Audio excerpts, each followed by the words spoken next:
And this Halloween, plus update. Original post. I need some perspective here. This whole thing is so out of control. I, 28 female, own my house and my boyfriend, 29 male, moved in January. We had a ton of early money arguments and agreed that we would keep to a household budget. Also, he agreed to pay down his credit card debt. I have more flexibility in my personal spending than he does. Early after we moved in, my boyfriend told me that as a kid, he always wanted to live in one of the houses that were totally decorated for trick-or-treat and handed out full-size candy. Here's where I messed up. I took this as a comment and not a plan. When the end of September came, we went to the Halloween store and he was under the impression we had savings for this. I didn't know. We go over the monthly budget together and it was never listed. When he found out that there was no Halloween savings, we had an argument. Afterwards, I talked to friends who all said he had talked about trick-or-treat extensively and how much it meant. I chalked this one up to a misunderstanding on my part, so I came up with $500 of my money and went to him with an apology. He decided to buy one big piece, an animatronic clown and some lights, and it burned through the $500. Plus, he put a little on his own credit card. He wanted another big piece and was mad I wouldn't put in on my credit card. I asked if he wanted to put up handmade decorations or spider webs, but he said it would look cheap. A few weeks later, we had a fight over candy. He was still stuck on buying full-size bars. We easily get over 250 trick-or-treaters, and I said we just don't have that much money. So, we got the bulk bags of good small bars. I also have these little coloring books for the allergic and diabetic kids. Jump forward to Halloween. Early kids show up and he's letting them grab handfuls. I reminded him we have a ton of trick-or-treaters coming, and he got really annoyed. I had ordered a pizza for us, so I get it and go inside for about 10 minutes. By the time I came back out, the trick-or-treat bowls were empty. He had been dumping a third of a bowl in each kid's bag, and had given out all the coloring books to whatever kids came along. He then told me that I'd have to go run out and buy more candy on my credit card. I said I wasn't going to do that, and it wasn't my fault he just handed out 20 pounds of candy. He started yelling right there in front of the kids, and I told him to come inside. He responded that he wasn't stopped trick-or-treating even if there was no candy. I told him to have fun with the clown and went inside. He came in 15 minutes later, then demanded I leave for the night so that he could clear his head. He argued it was fair because I had already eaten, and it was my fault that trick-or-treat was ruined because I'm cheap. I handed the rest of the pizza at him and refused. He left and went to a friend's house, and I guess they spent the rest of the night drinking, handing out trick-or-treat candy and texting me how awful and cheap I am. Am I the a-hole? Now for the top comments before reading the update. Not the a-hole. It sounds to me like you're his ATM, not his girlfriend. Seriously, whatever issues he had to create so much credit card debt in the first place have not been resolved. He's fixing to ruin your credit rating, not raise his own. A lot of the debt is understandable. He spent part of his childhood in foster care, and his parents kicked him out when he was 18 with nothing really. He went into debt early to pay for his basic needs, never really learned how to have financial literacy. Only when I pointed it out did he start to pay more than the minimum on his debts, and start to work his way out of it.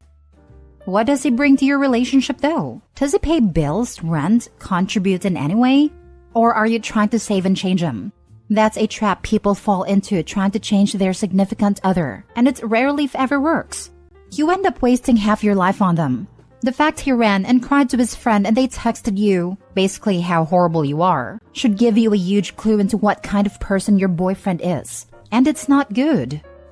After we had an argument first month, I set up a monthly house budget that just covers communal things, and he has been contributing his half to it since. So half mortgage, utilities, etc.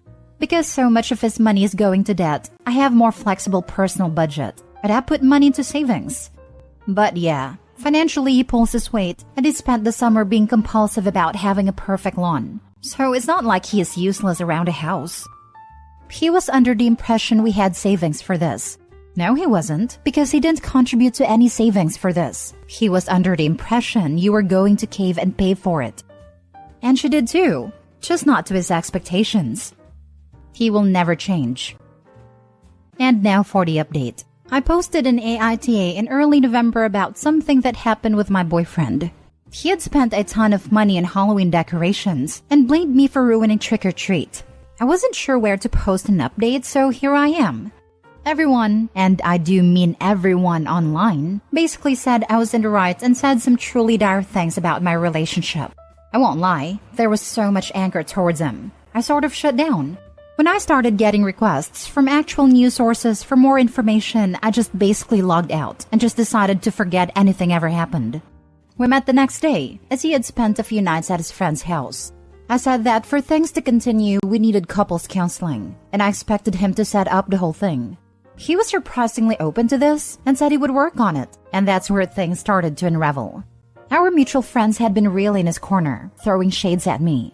But I found out the story that he had told them was way off from the truth. In his version, I prevented any money for Halloween and had gone cheap on trick-or-treat candy and was only handing it out to children I liked. Once they sort of heard my version, backed up with pictures and receipts, the support went to me. In fact, his friends have been giving him a lot of cribbing about how he acted, which my now ex hates. In the meantime, he had been working on getting us counseling but found that getting therapy on his insurance meant months-long waiting lists. So instead, he came up with this couples coach who was religious. I'm not religious and wasn't thrilled by this, but figured it was better than nothing. Our first meeting was only 3 days after I posted. One funny thing that came up was that my ex immediately handed over a printout of the household budget, and the coach praised it. But the coach thought my ex was the one who wrote it, and that I was failing to follow it. So what followed was this weird thing where my ex wanted all the praise, but also wanted the coach to badmouth the budget because my ex hates it. It took the better part of the first session to explain to him the actual situation, and the coach was weird about the fact that it was the woman in the relationship dictating money, even though he liked the budget itself. This was a lot of issues later, actually. The next day, one of our friends found a Reddit post and sent it to my ex, and all hell broke loose, with him saying that I had betrayed his trust. Our next couples coaching session was all about that, and honestly, I felt terrible for airing his dirty laundry. The coach and my ex both dunked on me a ton in this time, that I had publicly humiliated my ex.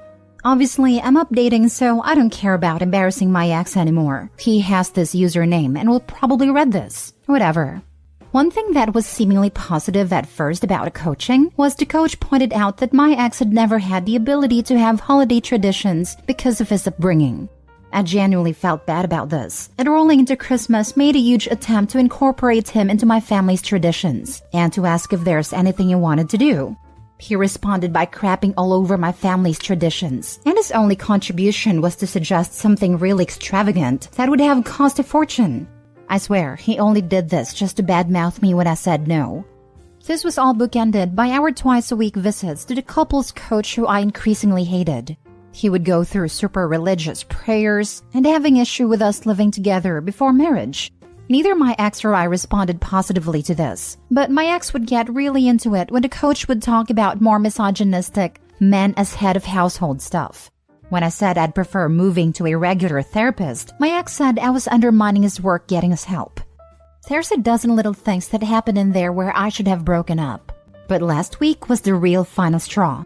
Ever since my ex found a post I had made on Reddit, he has been obsessed with going through my phone. But because of my career, I wouldn't let him. I have a lot of emails and accesses on my phone that's sensitive information in regards to my work.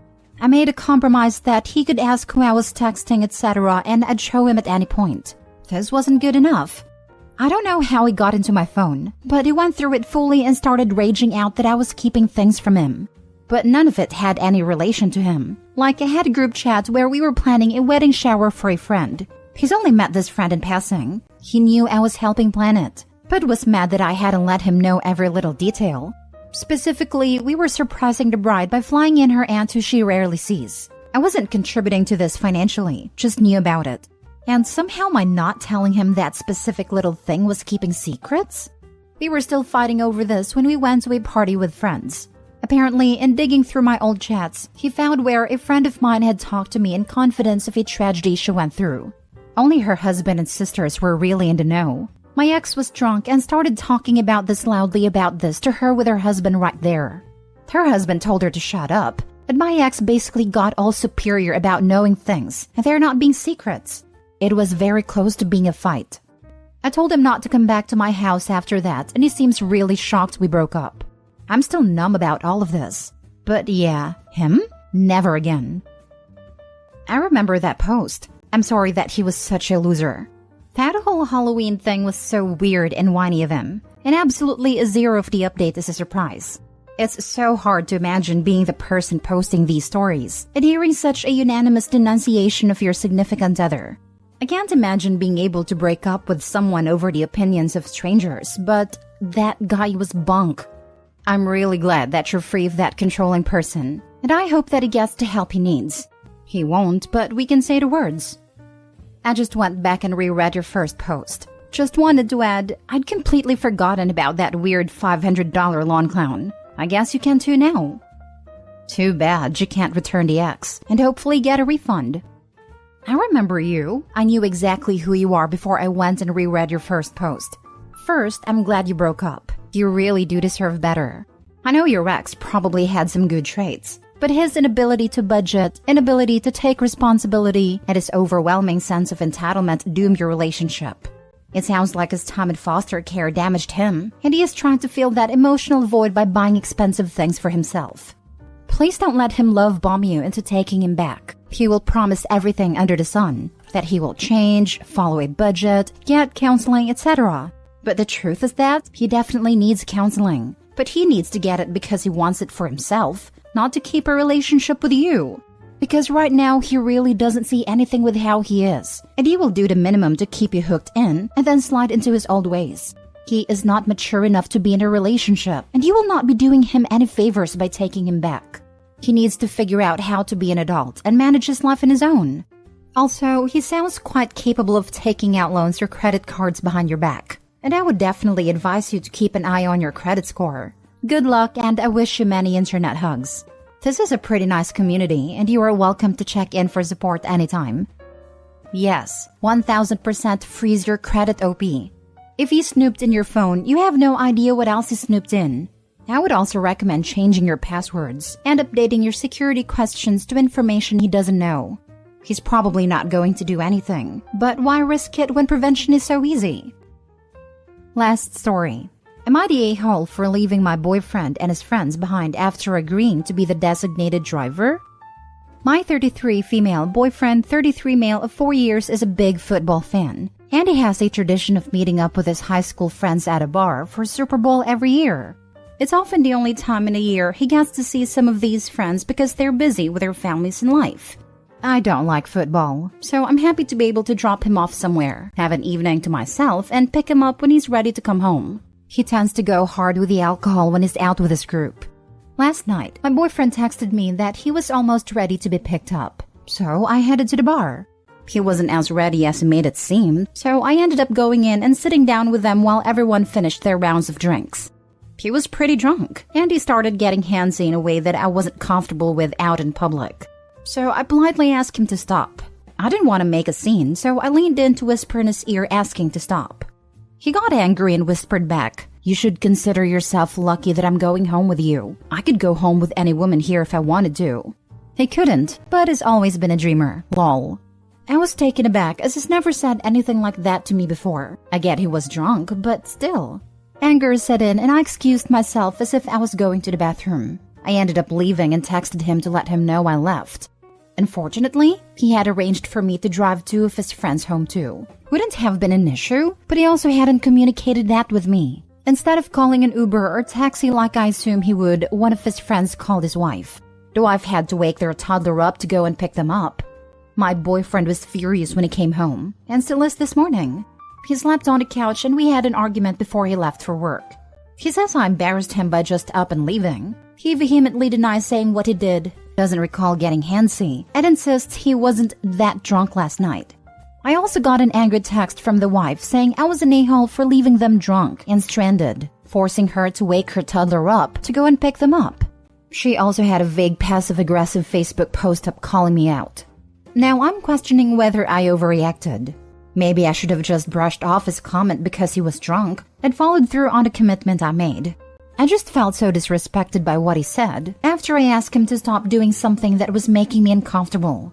So am I the a-hole for leaving my drunk boyfriend and his friends stranded after the Super Bowl? Now for the comments. Not the a-hole. Growing up with an alcoholic teaches you that what they say when they are drunk is what they really think all the time. Just now the filters are gone and they say it. Sick of people excusing drunk people saying awful crap. The booze didn't create the words. The booze set them free. Unfortunately, you're correct. I learned this lesson when my ex, an alcoholic, ultimately told me he loved his ex from his time in the service abroad more than he'd ever loved me. Even without that fact, he never asked her to take other friends home. She thought he'd catch an Uber, which is reasonable. The friend didn't have to wake his wife and kid. Their all adults who could have figured it out safely with a ride share. She's getting the scapegoat because he doesn't love her anyway and wants a hotter girlfriend. He, in fact, just told her that himself. Not the a-hole. Not the a-hole. Unless you stay with your boyfriend, then you'd be an a-hole to yourself. He caused the first issue by asking you to get him, and then disrespecting you by not being ready when you got there. You were very accommodating to stay as long as you did. Strike one. Then he made you uncomfortable and told you that you should be grateful for it because he could just leave you. That's 100% him being an a-hole. Strike two. Then he has the audacity to be angry with you, denying how big an a-hole he was, and failing to defend you to his friends and friend's wife? She's justifiably upset and no doubt was lied to about why you left, so she's upset with the wrong person. But that's your boyfriend's fault. Strike three. I'm sure you could list some sort of nice qualities he has that wouldn't be mentioned here. I don't see how they would redeem his disrespect.